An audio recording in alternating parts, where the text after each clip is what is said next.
Hola, Oscar. Hola Adrián, ¿qué tal? ¿Cómo estás? Buenas Muy, tardes. muy bien. Pues aquí en casa pasando este jueves, justo antes del puente. ¿Tú qué tal Qué estás? extraño, no salías hoy. ¿Cómo? Que qué extraño, que no salías hoy. No Pues tienes sí, he planes. salido antes a hacer la compra. He ido a la guerra, a la compra. Bueno, no, todo bien. Ya parece que el hacer la compra ya es algo que ya tenemos todos asimilado en esta nueva época que nos ha tocado vivir. ¿Tú qué tal estás? ¿Qué tal de salud tú y los tuyos? Pues la verdad es que muy agradecido, hemos tenido mucha suerte. La verdad es que pues, esta tragedia no nos ha tocado cerca y hemos visto, pues como tú supongo y como muchos de los que nos están escuchando, pues verdaderos dramas y bueno, pues la verdad es que nosotros dentro de toda esta historia pues hemos ido bien. Oye, Oscar, te digo un pelín bajito. No sé Ah, si vale, es que a lo espera. mejor Voy a hacer.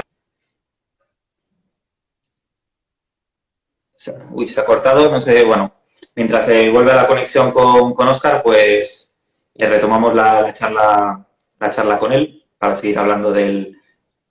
A ver, muchísimo mejor, Sí, ¿verdad? muchísimo mejor. O sea, lo que pasa es que yo también tengo una distancia un poco grande con el móvil, que lo tengo puesto en el trípode, pero si veo que te escucho mal, también me pongo los cascos y lo hacemos más fácil, Fenomenal. Yo creo que ahora ya me escuchas bien. mucho mejor. Y sobre todo te digo más nítido, pero bueno, si no me pongo los cascos luego.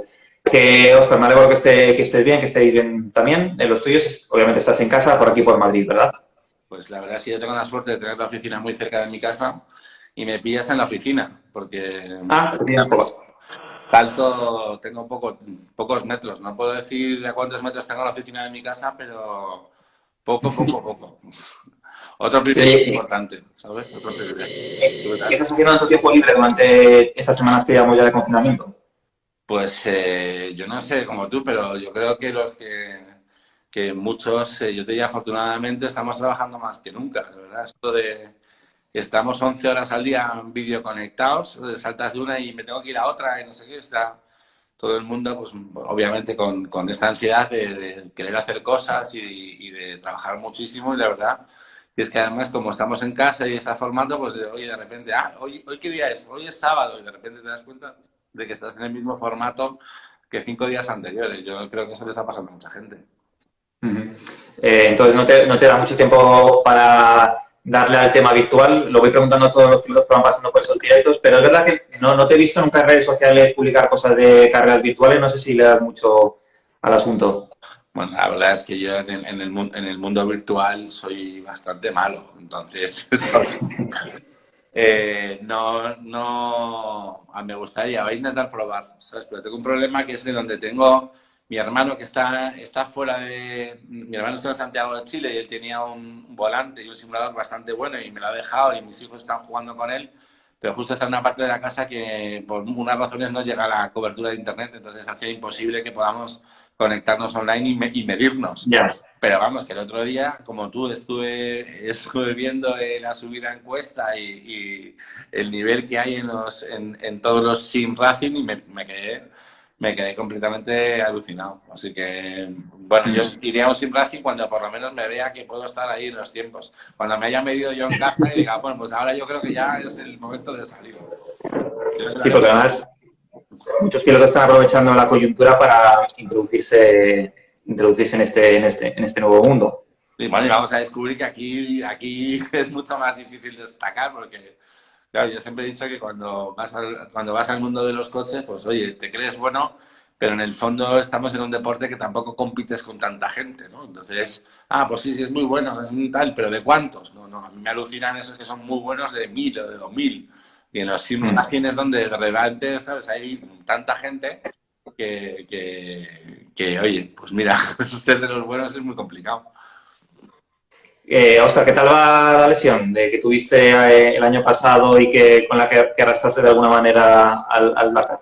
Pues sigue igual. Te voy a contar porque la verdad es que teníamos que dejar pasar 40 días aproximadamente. Mi médico tuvo un problema porque tenía que iniciar la operación grande después del Dakar, ¿sabes? Porque hizo una operación del menisco y luego donde tenía que meterse ¿cómo se llama? Con los ligamentos. Y eso es más complicado. y justo apareció todo este tema y bueno, la verdad es que esperando, ¿sabes? Ahora no, ya, quiero decirte, vamos a dejar los hospitales para que los necesitan, ¿no? Y todos los que podemos esperar, pues ya iremos después, ¿no? En eso es donde estamos. Claro, porque sorprende pensar que es que el Dakar fue la primera semana de enero, pero es que tú te operaste, si no me equivoco, el 19 de diciembre. El 19 de diciembre, pero fíjate que los que hemos corrido en Dakar, podemos decir que hemos hecho la única carrera así internacional del año 2020, porque tú tendrás más información que yo, pero cuando ya empezaban las carreras, la Fórmula 1, el MotoGP, pues se ha parado y de repente, pues oye, los del Dakar son los únicos que hemos metido algo de huella en este año 2020. Dakar, Mundial de Rallys hubo 3 pruebas y en España solo ha dado tiempo al Nacional de Tierra. Muy poquito. Así nada, bueno, a ver si tenemos suerte, ¿no? Y aunque no lo creo, yo a ver si podemos, aunque solo sean los sim racing, seguir compitiendo y sin prepararnos para volver, que es lo mejor. Enlazando con este Dakar, con el de este año, te dio mucha guerra al final la lesión. Al final fue a pierna izquierda, ¿verdad? Si hubiese sido a la derecha hubiese sido muy distinto. Pues te voy a decir la verdad aquí en la intimidad de esta conversación. Uy, se corta. Ahora. Ha sido... ¿Me oyes? Sí, te he oído entrecortado en tu momento, pero ahora hemos recuperado. Vale, pues mira, básicamente los primeros días, según llegué a Dakar, dije esto va a ser imposible, porque no podía caminar, no podía moverme, decía esto vamos, imposible, nada que ver. Y estaba bastante desanimado, pero la verdad es que cada día me iba sintiendo un poco mejor y me movía más y de repente, pues ya puedo entrar y salir del coche y tal.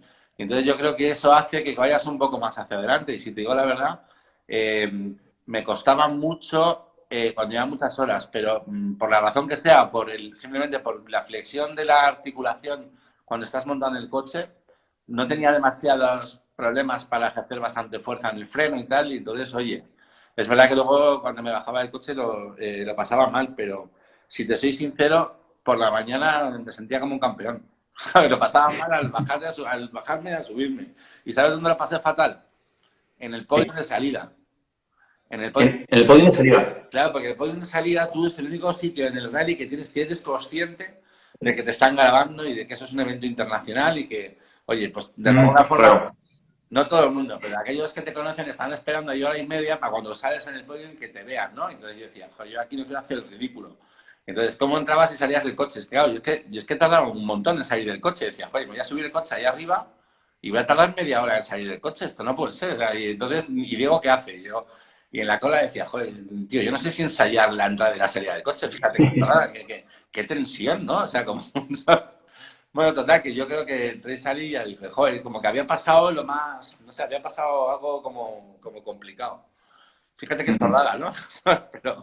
No, pero es verdad. Al final es algo que si te hubiesen visto cojear o lo que sea justo al principio del rally, no sé lo que hubiese pensado la gente, pero bueno, al final todo se llevó bien. Óscar, 24ª posición, la mejor para ti en estos 3 últimos años. Imagino que súper satisfecho. Sí, además lo hemos pasado muy bien y el rally nos ha ido muy bien. Hemos tenido también, obviamente, mucha suerte, pero yo creo que nos hemos encontrado, Diego y yo nos hemos dado cuenta también que ese tercer año que era al final nuestro, pues se nota.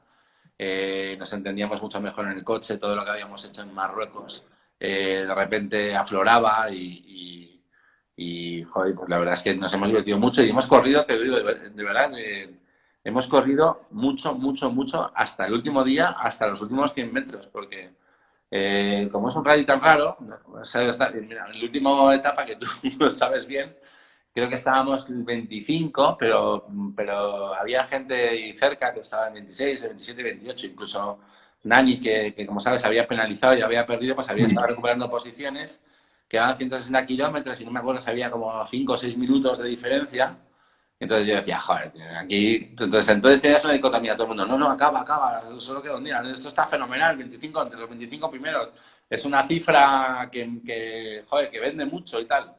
Y yo decía, joder, tal. Entonces cuando le dije, digo, ¿qué hacemos? Y me dijo, tío, corre, tío, que esto nunca se sabe. Y bueno, mira, corrimos y corrió todo el mundo, menos mal que corrimos y ganamos una posición, pero si no hubiéramos corrido como corrimos, pues igual Nani, que venía fortísimo, pues nos hubiera adelantado, ¿no?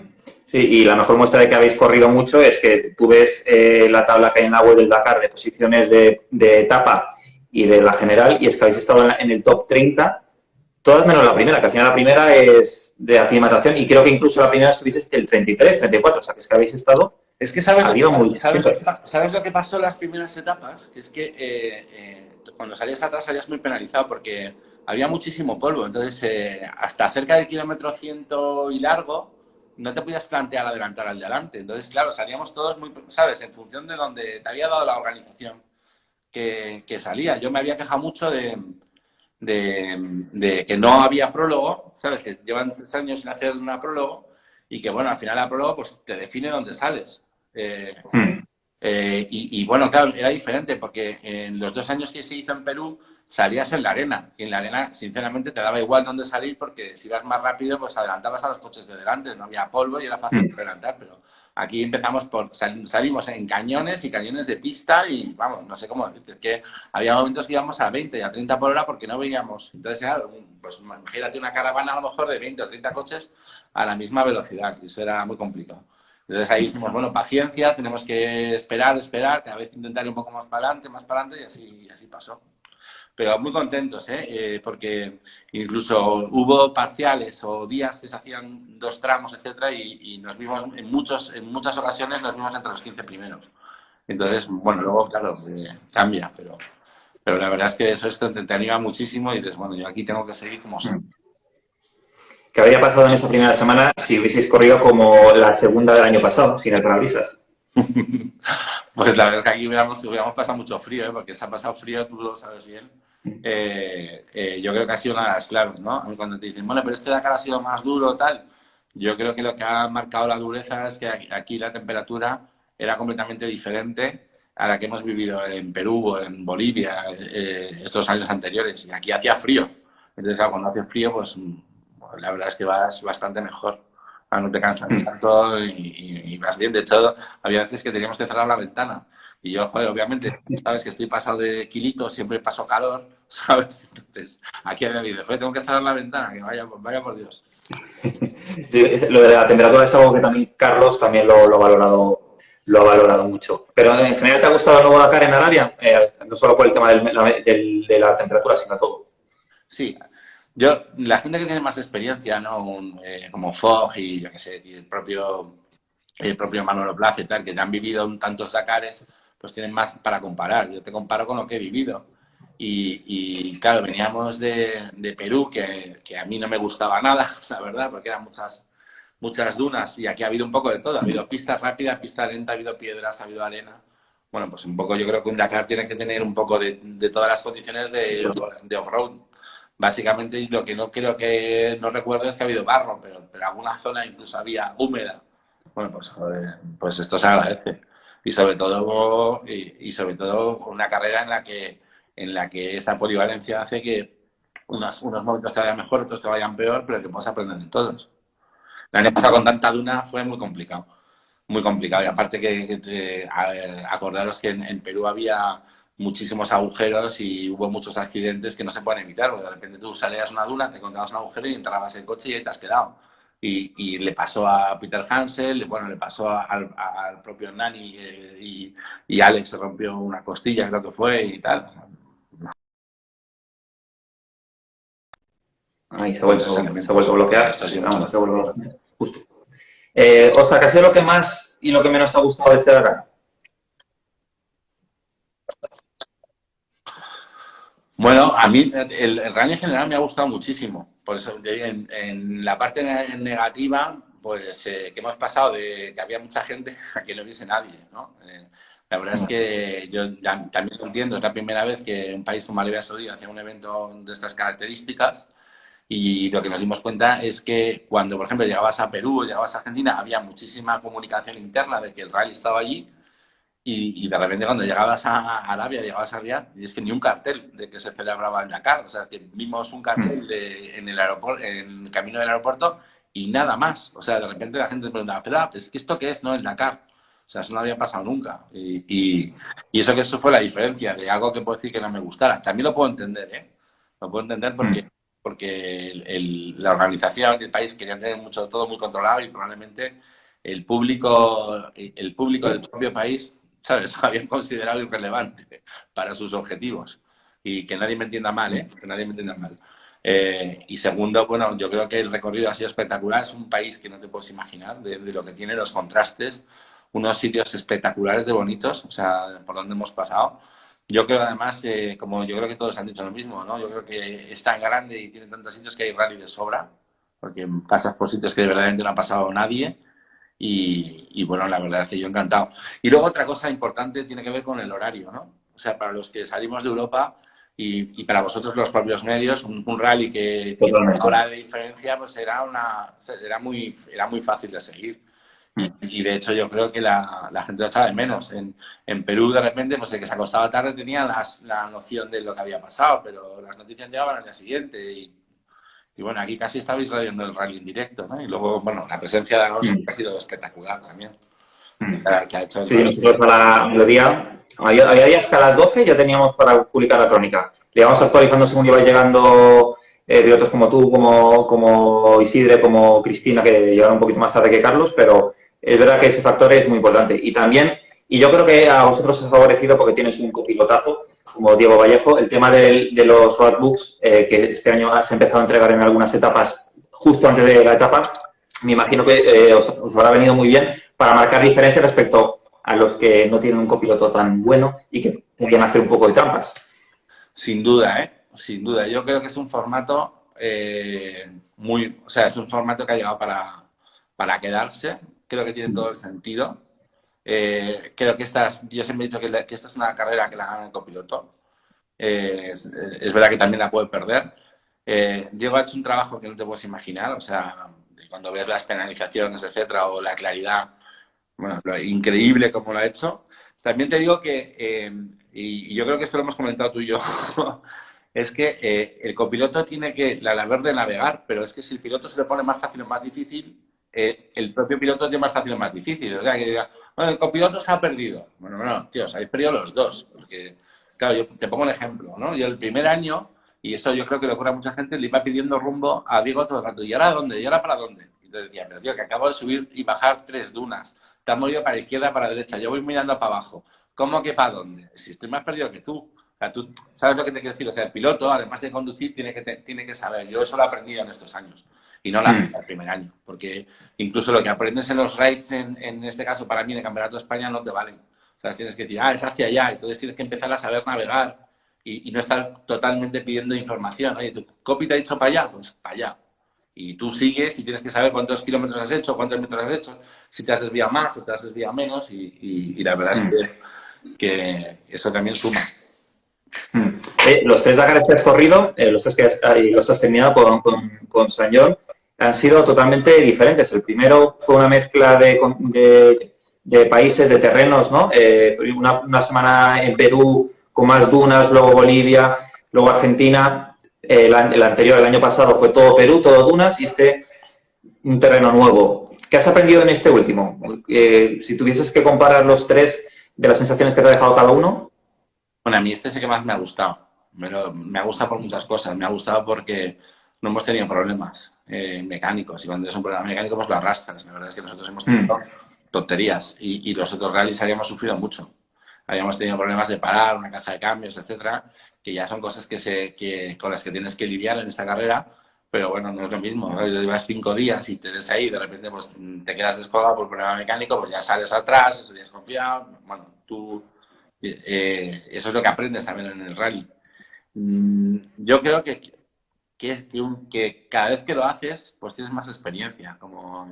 Yo creo que cuando escuchas a Carlos y dices que es que si se va a retirar, y dices, pero si es que estoy en mi mejor momento, conozco esta carrera mejor que nunca. Ahora es cuando puedo aportar un valor fundamental. Si tengo un coche voy a salir. Pues claro, yo lo entiendo. Lo entiendo porque hay un montón de cosas que aunque te las expliquen y seas muy bueno aprendiendo, las tienes que vivir. Las tienes que vivir porque cuando las vives es cuando no vuelves a cometer el error. Y bueno, nosotros hemos tenido también la suerte de acabar los 2 rallies anteriores y hacer todos los kilómetros. Yo me acuerdo que cuando fui la primera vez, Juanjo Lacaña me decía, Óscar, tío, haz todos los kilómetros, da igual lo que pasa, pero hazlo todo, da igual lo que hagas. Y tenía toda la razón. Tenía toda la razón porque cuando haces todos los kilómetros, los 9.000, los 5.000, es cuando dices, ahora sí, ahora sí. Has aprendido. Si te quedas el sexto o el séptimo día hay algo que no vas a vivir y eso te va a pasar factura en el rally siguiente. Y claro, es un rally que no puedes cometer ningún error. Son 15 días. Son un error en 15 días no estás fuera. Es muy complicado. Y también la evolución del coche, ¿no? Entonces, con el Tivoli, luego el Rexton y este último año el Corando, que aunque sean, digamos, carrocerías diferentes, vestidos diferentes, me imagino que es una evolución desde el principio, sobre todo respecto al 2017 al 18, no, perdón, del 18 al 19 fue el cambio más grande, quizás, o ha sido igualmente el cambio tan grande del 2019 al 20. No, el cambio grande ha sido el 19 al 20. Del 17 al 18, los coches eran muy diferentes en casi todo, pero en la base eran muy similares. Me explico. Sí. Hemos corrido con un concepto de buggy y eso tiene tiene una razón, que es que nosotros hemos entendido que el concepto de buggy nos daba cierta libertad, que podíamos estar más hacia adelante, etcétera, etcétera. También los costes que manejas con un coche con otro son diferentes del 4x4, lo que quieras hacer. También otra cosa que ha influido en qué coche hemos elegido es que nosotros siempre hemos corrido haciendo un reto, que es que siempre hemos corrido con una rueda de serie. Me explico. Una rueda que cualquier persona puede comprar en un supermercado. O sea, no es una rueda como la de Michelin que solo está diseñada para competir, y ese era nuestro reto, correr con una rueda, un Dakar, que ¿sabes? La Yokohama Highlander, que cualquiera podía comprar en el mismo. Entonces, esa rueda se adaptaba mucho mejor en prestaciones a un buggy que a un 4x4. Entonces, siempre pensamos en el buggy. El del 18 fue el primero y era un coche que yo ya conocía, que había evolucionado y que lo adaptamos, ¿sabes? Para correr y de una forma rápida. En el 19 la verdad es que íbamos a hacer un concepto totalmente diferente, pero por tiempos no llegamos, y es verdad que sobre ese concepto al final modificamos todo, modificamos electrónica, motor, frenos, todo, hicimos un coche totalmente diferente, salvo en la parte del chasis, y alguna parte del chasis también modificamos. Y en el 2020 básicamente era otro preparador, era otro concepto. En ese coche las ruedas estaban, si te acuerdas, en la parte de abajo respecto de la parte de atrás, los trapecios eran más cortos.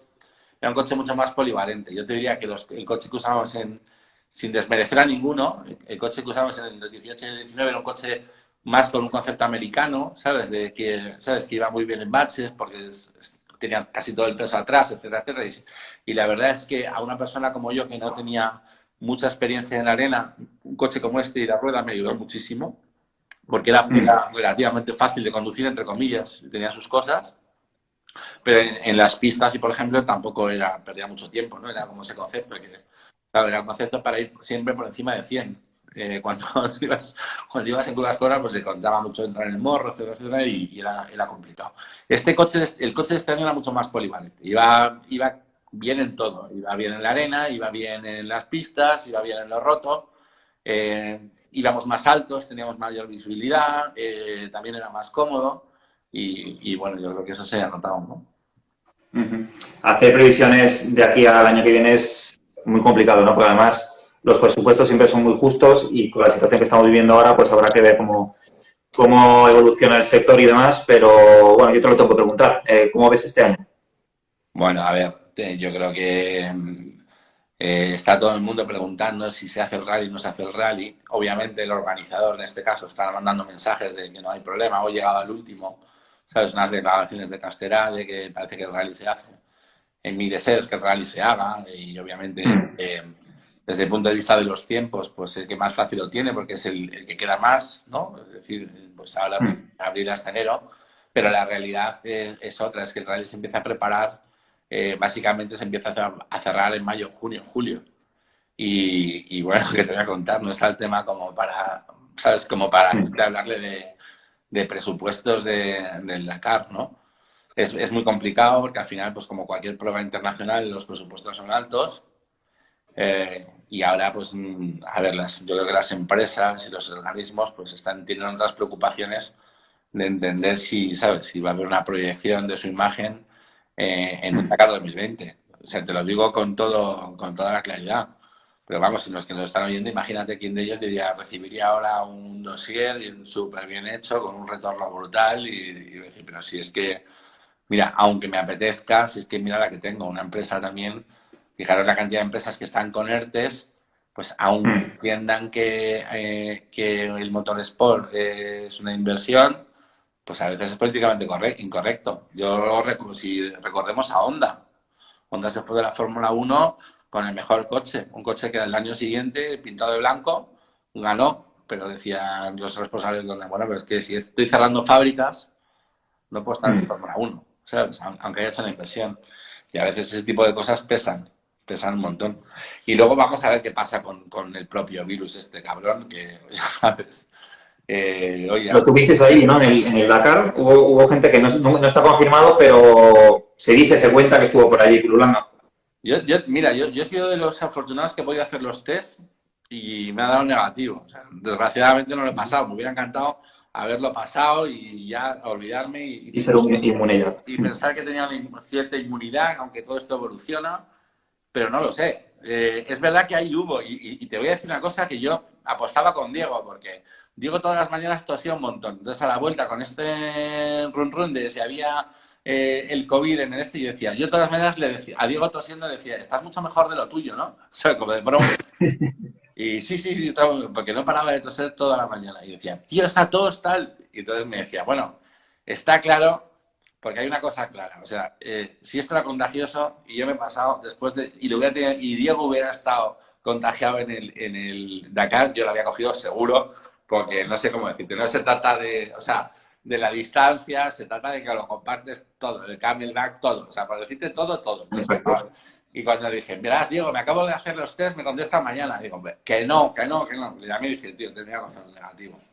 Ya no lo sé si hubo el COVID-19. Es verdad que hubo gente como Ángel, un amigo mío, que lo pasó muy mal, estuvo ingresado allí y estuvo ingresado 10 días más y con una neumonía, pero no lo sabemos. Y no lo sabemos ni lo sabremos tampoco, porque hasta él no sabe, cuando salió del hospital no sabía lo que le había pasado.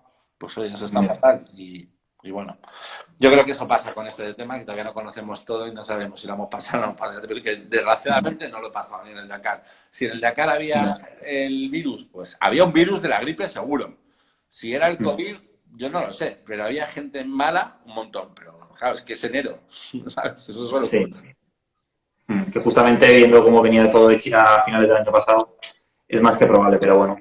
Óscar, antes de despedirte, sí que me gustaría hablar contigo, porque es verdad que ahora que lo pienso, tampoco las veces que hemos hablado no me ha dado la oportunidad, no he pensado en preguntártelo. Me gustaría saber un poco cómo comenzaste tú en el motorsport, porque en el 98 formaste parte o fuiste elegido en el equipo junior de Carlos Sainz, ¿verdad? Sí. Luego, hasta el 2011, pasaron unos años hasta que fuiste campeón de rallies de tierra, pero cuéntame un poco cómo fueron esos comienzos. ¿Así en rápido? Sí, bueno, como quieras. Bueno, yo creo que somos todos, ¿no? A ver, yo soy de esa generación de pilotos que no vino del karting, ¿eh? No porque no me gustara, sino porque, mira que mi familia había estado en el mundo de la competición, pero nunca, ni a mi hermano ni a mí nos dieron la oportunidad de acercarte al karting. Y eso yo creo que necesitas al final un poco de colaboración de tus padres, no económica, sino, no necesariamente económica, pero para ir.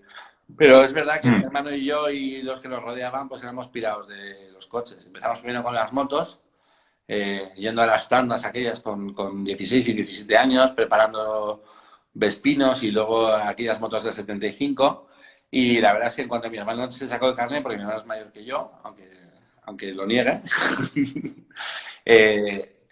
empezamos ya con los coches. Entonces, bueno, pues que si quieres te lo cuento. Así, pues empezamos adelante. Comprando coches en los desguaces y yéndonos al extrarradio y haciendo circuitos con conos y con latas y allí haciendo tiempo. Y eso fue un montón de tiempo. Y yo me acuerdo, fíjate, te voy a contar así, me acuerdo perfectamente que yo no tenía nada, porque es verdad que mi padre había estado en el mundo de la competición, pero se había desconectado 15 años. Entonces, claro, había pasado un montón de cosas. Mi padre corría regularidad con el Club 600. Entonces, claro, ya es que había habido un salto que no había vivido ni desgraciadamente sabía cómo contarme. Entonces yo me acuerdo que yo compraba el segunda mano buscando, ¿sabes? Pues coches de desguace para poder, ¿sabes? Comprarlos entre los amigos, etcétera. Y entonces vi ahí un coche que era un 128. No sé si te acordarás de aquello, los coches. Bueno, un 127 No. era algo así como un 127, pero como más guay, ¿sabes? Mm. Entonces compramos aquel coche que venía con barras y que nos dijeron que estaba homologado. Y el que me lo vendió me dijo, si te quieres iniciar en esto, tienes que comprarte una revista que se llama Autoeblo Sport y tienes que ir a un sitio en Madrid que se llama Pub Sabana. ¿Sabes? Eso eran como, ¿sabes? Las dos fuentes. Claro, te das cuenta que en ese momento todavía Internet era lo que era y no, ¿sabes? No había muchas cosas de esto. Bueno, pues allí fuimos y eso fue el inicio. Acabamos en la escudería, que era la escudería Cetra. Luego, después de ese coche que nos duró 2 carreras y mi hermano y yo nos lo cambiábamos, corríamos juntos un tramo cada uno. Mm. Eso se hacía antes. Compramos un 205 con el que hicimos 2 carreras y básicamente después de 4 carreras salió el tema de Carlos del Este y yo, bueno, pues la verdad es que tuve la suerte de presentarme, tuve la suerte de hacer bien las pruebas porque pues en ese día tendría que salir las cosas y bueno, tuve la suerte de que ellos apostaran por mí. Eso fue una catapulta enorme donde yo aprendí en 2 años lo que no te puedes imaginar. Compartí, tuve la suerte de compartir y yo creo que todos los que estuvimos, yo creo que todos los que han pasado por ahí fueron buenos pilotos, pero fíjate que yo compartí ese equipo con Jorge Osel, con Fernando Medina, con Michael Huete, con Esteban Ballín y con Chus Gallo. Es verdad que en ese momento, pues, oye, no éramos amigos ninguno porque aquello era como los inmortales, pero la verdad es que viéndolo ya con perspectiva, pues fíjate, de ahí han salido, pues, un campeón de España como ha sido Esteban Ballín y Chus Gallo y Fernando Medina, super pilotos y ahora la verdad te digo que muchos de ellos están entre mis mejores amigos, ¿no? Mm. Y bueno, y ya te digo, y a partir de ahí pues yo me di cuenta de que el mundo este del motor sport era complicado y entonces, bueno, lo planteé de otra manera. Esos 3 años con los que 2 años y un año más que estuve, creo que no estaba intentando, ¿sabes? El entorno de Carlos estuvo buscándome un programa para competir un poco cerca de la estructura, pero intentando llevar los pasos, no pudo ser. Y a partir de ahí, pues me di cuenta que había que trabajar. Entonces, me puse a trabajar y me puse a correr y es lo que vi. Entonces hice, me llamó José Macías, nos habíamos conocido con Carlos porque llevaba el este, me ofreció correr la Copa a Punto porque él tenía concesionarios en Andalucía y entonces para mí era una forma de correr porque obviamente no tenía posibilidades económicas. Allí hice un año primero malo y bueno, ¿sabes? Porque pensaba que yo venía con una filosofía y un poco subidito y ahí es donde, te lo digo la verdad, donde me di cuenta de que había que ser más humilde y tal. No es que no lo hiciera mal, pero cometí errores que no había que cometer. El segundo año ya me fue bien y conseguí el pase de la carrera y cuando iba a volver otra vez al Nacional, que era mi ilusión, pues la verdad es que José decidió no seguir con el programa de Fiat, entonces yo estaba descolgado, no tenía apoyo y me quedé sin correr 1 año y medio más y entonces ahí apareció un tío mío que estaba loco y me dijo Óscar, voy a pedir un crédito, vamos a comprar un coche y vas a volver a tierra. Entonces, ¿qué coche compró? Pues compró un Evo 6 y con aquel coche y básicamente como antes empecé a hacer los rallies de tierra primero en Madrid, volví a los rallies de tierra y de repente el año 2005 pues hice 3 carreras y la verdad que fue muy bien. En 2006 gané el Grupo N y ahí empezó otra vez pues toda la trayectoria de tierra. Yo he estado 6 años y donde, bueno, pues conseguí los títulos que ya conoces y a partir de todos los rides y tal. Y con un pesado que se llama Lucas Cruz, que conoces, que una vez que del año 2011, fíjate que él vino a correr conmigo en el año 2012, sí, cuando había ganado el Dakar ya, se vino a correr conmigo en Campeonato de España. Justo ese año, sí. Fue la bomba. Y entonces se tiró todo el año, ¿eh? Y yo decía, mira esto cómo corre, ¿te acuerdas? Y claro, fíjate que en aquellos momentos, con los grupos A, etcétera, aquellos Evos últimos, los protos, pesaban muchísimo, corrían un montón y decían, pero fíjate qué aparato estamos corriendo, qué divertido. Y me decía, Óscar, vente a los rides, que aquí ya eres mayor, vente a los rides, que ahí hay una segunda juventud, etcétera, etcétera, y hay posibilidades, fíjate yo, tal. Y entonces dije, nada, pues ya está. Y entonces, bueno, salté a los rides. Había hecho un par de pinitos con Manolo de Milacar. Me había dejado 2 coches suyos, un Suzuki con el que hice de Portugal, se nos rompió, y también una Mazda que le rompí yo en un rally de Cuenca. Y me había gustado siempre, me llamaba mucho la atención, pero no cogía el ritmo, no cogía el aprendizaje. Y bueno, ya pues empecé a hacer los rides y esa es una historia que tú ya conoces. Empezamos con un buggy, hicimos las 2 ruedas motrices y luego ya, bueno, pues la historia está aquí. Bueno, pues tu historia da para un vídeo aparte, ¿eh? Te iba a decir que, joder, que con todas las cosas que se me han quedado un poco en el tintero, da para otra charla. Siempre es un placer hablar contigo y además pausadamente, porque siempre es verdad que los eventos en los que hemos podido coincidir con tanta gente es imposible pararse un ratito y hablar con calma. Además, se aprende mucho escuchándote y es todo un gusto, Óscar. Antes de despedirte, te estoy preguntando a todos tus compañeros de profesión que pasen por aquí, una recomendación ahora que estamos tantas semanas de confinamiento de serie, película, libro que estés viendo, leyendo estos días. ¿Tu recomendación? Pues mira, película que la conocerás, en inglés se llama algo así como mi amigo Enzo, y en castellano la han traducido como El arte de conducir bajo la lluvia. No lo he visto. Peliculón de la historia de un piloto con un perro. Si no te emocionas con esa película es que no tiene sangre. Segunda, para la gente que no ha visto, creo que la peli de Le Mans está muy bien hecha. Las escenas de coches, vale, no estamos muy de acuerdo. Y la tercera, yo creo que es el documental de Fangio de Netflix, que también buenísimo. Muy no lo tengo apuntado, pero me lo apunto. Apúntatelo. Pues lo dicho, Óscar, un placer hablar contigo. Y autopista.es. Y autopista.es, obviamente. Ahí está, muy bien, muchas gracias, Óscar. Que nada, un placer como siempre hablar contigo, Óscar. Cuídate y que nos podamos ver próximamente en vivo y en directo. Un abrazo muy fuerte, Adrián. Chao. Muchas gracias por estar con nosotros y muchas gracias a todos los que nos habéis seguido en este directo. Hasta luego.